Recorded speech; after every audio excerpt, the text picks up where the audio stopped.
आत्ताच एक माहिती मिळालेली आहे आणि ही माहिती आपल्यापर्यंत पोहोचवण्याचा माझा प्रयत्न आहे.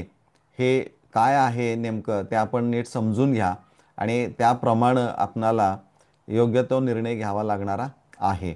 इथं सूचना म्हटलेली आहे, ज्या विद्यार्थ्यांना पहिल्या पसंती क्रमाचे कॉलेज मिळाले आहे, परंतु काही अपरिहार्य कारणामुळे त्यांना त्या कॉलेजमध्ये प्रवेश घेता येत नाही, अशा विद्यार्थ्यांना पुढील काही फेऱ्यांसाठी अर्ज करण्याची परवानगी नसते.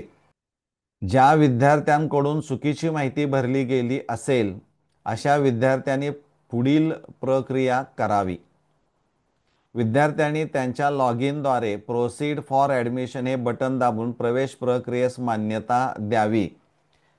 म्हणजे इथं तुम्ही प्रोसीड फॉर ॲडमिशन हे कॉलेजमध्येच जाऊन करा, म्हणजे फारशी अडचण येणार नाही. संबंधित महाविद्यालयाने अशा विद्यार्थ्यांचा प्रवेश रिजेक्ट करावा. प्रवेश रिजेक्ट करताना कमेंटमध्ये योग्य ते कारण नमूद करावे.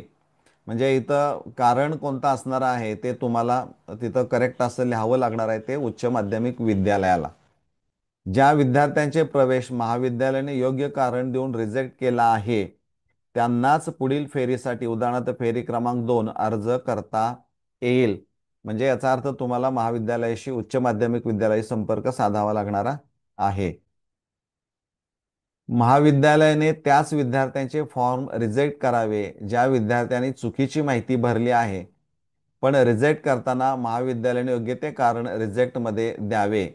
जसे की बेस्ट ऑफ 5 मध्ये ॲडिशनल सब्जेक्टचे मार्क्स टाकले आहेत, चुकून जातीचा उल्लेख चुकला आहे, जसे की विद्यार्थ्यांची मूळ जात SBC आहे पण चुकून SCBC झाली आहे.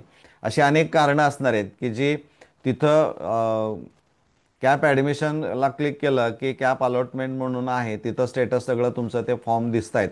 त्यामुळं जर काही चुकीची माहिती भरली गेली असेल तर अशा विद्यार्थ्यांनी तात्काळ संबंध साधून उच्च माध्यमिक विद्यालयामध्ये रिजेक्शनचं कारण ते तिथं तुम्ही लिहून घ्यायचं आहे कॉलेजकडून आणि मग पुढच्या फेरीला तुम्हाला मान्यता मिळेल. तर ही अतिशय महत्त्वाची बातमी तुमच्यापर्यंत पोहोचवत आहे, जी पहिला व्हिडिओ अपलोड केल्यानंतर ही मिळालेली आहे. त्यामुळे या माहितीच्या आधारे आपण योग्य तो निर्णय घ्यायचा आहे. धन्यवाद.